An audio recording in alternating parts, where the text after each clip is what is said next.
আমরা 17,111টা বুথে 26, 27, 28 বিডিওদের section of বিডিওদের সাহায্যে বিএলওদের চাপ দিয়ে আমরা বিএলওদের বিরুদ্ধে অভিযোগ করছি। বিএলওদের চাপ দিয়ে তাদের কাছ থেকে ওটিপি নিয়ে আইপ্যাকের লোকেরা ধৃত শিফটিং এবং বাংলাদেশি মুসলিম অবৈধ অনুপ্রবেশকারীদের নাম রেখে দিয়েছে। আমরা একটা স্যাম্পল উদাহরণও ওদেরও দিয়েছি, আপনাদেরও দেখাচ্ছি যে এই বাংলাদেশি লোকের নাম রেখে দিয়েছে।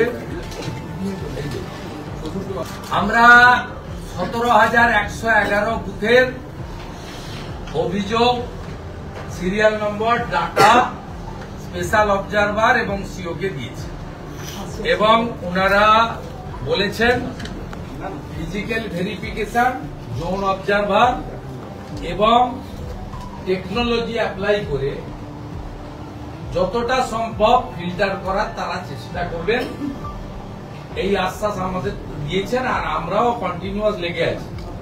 দ্বিতীয় যে ডিমান্ডটা আমরা করেছি, আপনাদের সামনে যে ডিমান্ডগুলো দিয়েছিলাম তার বাইরে যেভাবে জোন অবজারভার এবং স্টেট অবজারভার দেওয়া হয়েছে, 14ই ডিসেম্বরের পরে যে হিয়ারিং হবে সেখানে লাইভ সিসিটিভি, যেটা সিওর অফিস থেকে সিও আমাদের বললেন যে আমাদের অফিস শিফট হচ্ছে 20 দিনের মধ্যে।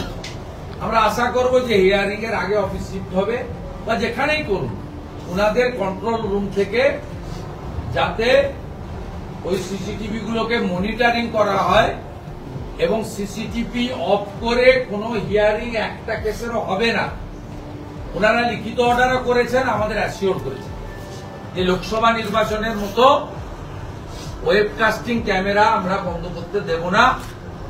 সব পার্টির ক্ষেত্রেই প্রযোজ্য, সবার ক্ষেত্রেই প্রযোজ্য। আমরা নিরপেক্ষ। আমরা বলেছি আমরা ফেভার চাই না, আমরা ফেয়ার চাই। আপনি ফেয়ার ট্রান্সপারেন্ট ওয়েতে এটা করুন এবং আমরা সিসিটিভি নিয়ে স্যাটিসফাইড। আর একটা বিষয় আমরা আজকে ইস্যুটাকে তুলে ধরেছি, ওনারা বলেছেন যে আপনারা লিখিত সাজেশন দিলে আমরা সিইসিতে বা ইসিআই ফুল বডির কাছে পাঠাবো for their approval or decision. State গভর্নমেন্টের অফিসাররাই হিয়ারিং করবেন, এটা নিয়ে আমাদের কোনো মত নেই, কিন্তু সেখানে যেন মাইক্রো অবজারভার হিসাবে নিরপেক্ষ আধিকারিককে নিয়োগ করা হয়, এটা আমরা দাবি করেছি। অ্যাডিশনাল 294টা বিধানসভার মধ্যে অলমোস্ট 220টা বিধানসভায়, কোথাও 20টা, কোথাও 70টা, কোথাও 100টা, কোথাও 105টা। বিএলওরা তো পাঠাচ্ছেন আমাদের, আমরা জানছি কি করে। বিএলওরা তো বলছেন বাঁচতে দিন। কালকে ফলতার এক বিএলও, তাকে তুলে নিয়ে যাওয়া হয়েছিল, 4 ঘন্টা খুঁজে পাওয়া যায়নি। রাত্রে তাকে এনে ভিডিও করা হয়েছে যে আমি সুস্থ আছি, ভালো আছি, আমি ঠিক মতো বিএলও। তার বাড়ির লোকই সব জায়গায় অভিযোগ করেছিল যে বাড়ির লোককে খুঁজে পাওয়া যাচ্ছে না, তিনি বিএলও। কালকে ফলতাতে স্টেট অবজারভারের সামনে 17 জন বিএলওকে জয়েন্ট ভিডিও এবং ভিডিও সানুবক্সি, সাদা খাতার ভিডিও সাজিয়ে নিয়ে গিয়ে বলিয়েছে। এবং আপনি শুনলে অবাক হয়ে যাবেন, স্টেট অবজারভার আমাদের টাইম দিয়েছে আগামী পরশুদিন আইদার সঞ্জয় সিং আর শিশির বাজোরিয়া যে কোনো একজন নিয়ে আসবেন ফলতার বিজেপির টিমকে। আমাদের বিজেপির কোন প্রতিনিধি কালকে ছিল না। একজনকে বিজেপি সাজিয়েছে, একজনকে সিপিএম সাজিয়েছে, একজনকে কংগ্রেস সাজিয়েছে, দিয়ে অল পার্টি মিটিং করে দেখিয়ে দিয়েছে যে এভরিথিং ইজ গুড এবং স্যাটিসফ্যাক্টরি ম্যানারে সব কাজ হয়েছে। আপনি ভাবতে পারেন রাজনৈতিক দলের প্রতিনিধিত্বেও চুরি। এরা চুরি করতে বাকি রাখেনি, চোখ চুরি করেছে কদিন আগে বারাসাতে। আর কালকে ফলতাতে রাজনৈতিক দলের প্রতিনিধি চুরি করেছে। স্টেট অবজারভার বলেছে আমি কড়া ব্যবস্থা নেব। আপনারা চিঠি পেয়েছিলেন, আমরা বলেছি নো। আমাকে ডিস্ট্রিক্ট প্রেসিডেন্ট ফলতার যিনি ইনচার্জ মধুদি আছেন তারা জানিয়েছেন বিজেপি কোনো চিঠি পায়নি, মেলে হাতে কোনো চিঠি পায়নি। সেকেন্ড হচ্ছে বিজেপির কোনো প্রতিনিধি কালকে ছিল না। কংগ্রেস সিপিএম এর বিষয় আমি বলতে পারবো না, ওরা বলতে পারবে।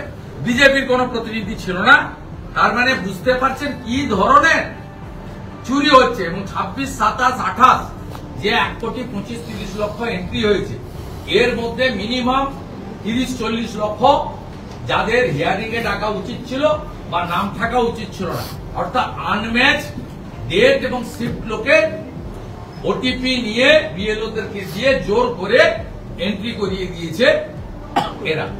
আইপ্যাকের লোক এবং শানু বক্সির মতো কিছু ভিডিও। হাঁটতেই পারেন, গণতান্ত্রিক দেশ, হাঁটতেই পারেন, হাঁটবেন, আসবেন, কথা বলবেন, নিশ্চিতভাবে মতুয়াদের পক্ষে বলবেন। আমরাও বলি নরেন্দ্র মোদী যে আছেন বলে মমতার পুলিশ মতুয়াদেরকে অ্যারেস্ট করতে পারছে। শেখ হাসিনাকে অবৈধভাবে সরিয়ে দেওয়ার পরে যত হিন্দু আওয়ামী লীগের কার্যকর্তা এবং হিন্দু বাংলাদেশ থেকে পালিয়ে এসেছিল, মমতা তাদের জেলে পুরছে। 85 বছরের বৃদ্ধা মাকে রায়গঞ্জের জেলে রেখেছে, ফরেনার অ্যাক্ট দিয়ে 2 বছরের জেল হয়েছে। নরেন্দ্র মোদীজির সরকার 31/12/2024 পর্যন্ত মমতার অত্যাচারে হিন্দুদের উপর, মতুয়াদের উপর অত্যাচারের জন্য অর্ডার করে বলে দিয়েছেন কোন রাজ্যের কোন পুলিশ কোন হিন্দুকে ডিপোর্ট করতে পারবে না। শুধু হিন্দু নয়, সিএ এর মধ্যে যারা আছে, শিখ আছে, খ্রিস্টান আছে, জৈন আছে, পার্সি আছে, বুদ্ধিস্ট আছে, এদেরকে ডিপোর্ট করতে পারবে না, এদের ডিটেইন করতে পারবে না। এই তো পশ্চিমবঙ্গে হিন্দুদের জন্য একদিকে নরেন্দ্র মোদীর ব্যবস্থা, অন্যদিকে মমতা ব্যানার্জির ব্যবস্থা। ও অধীর চৌধুরী, তিনি এই রাজ্যের প্রতিষ্ঠিত নেতা, এতবারের সাংসদ, তিনি যেমন কেন্দ্রের বিরুদ্ধেও বলবেন, সাথে সাথে নরেন্দ্র মোদীজি কি কি দিয়েছেন মতুয়াদের জন্য সেটাও বলবেন। মমতাবালা ঠাকুর মহোদয়া, তার যেমন ঠাকুর বাড়ির পরিচিতি রয়েছে, সম্মানীয় শ্রদ্ধেয় পরিচিতি, সাথে সাথে তিনি তৃণমূল কংগ্রেসের রাজ্যসভার সদস্যও বটে।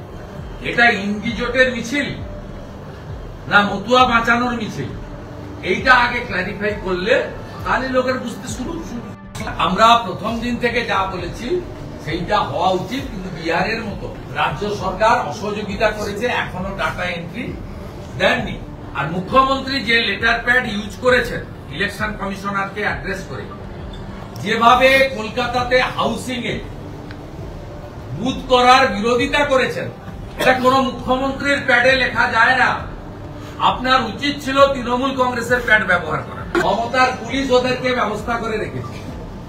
আমি আসার আগে ওরা ছিল ওই নীল সাদা মঞ্চে, ওদেরকে পুলিশ নিয়ে এলো রাস্তার উপরে। এই মাইকের অনুমোদন দেখাতে পারবেন? এটা 144 এলাকা, এখানে মাইক বাজানো যায় 7 দিন ধরে। আমাকে 97-98 বার যেতে হয়েছে কোর্টে। আগামীকাল আমার মালদাতে একটি ধর্মীয় প্রোগ্রাম ছিল, একটি রাজনৈতিক প্রোগ্রাম ছিল, আমার বৈষ্ণবনগরের সবার পারমিশন দেওয়া।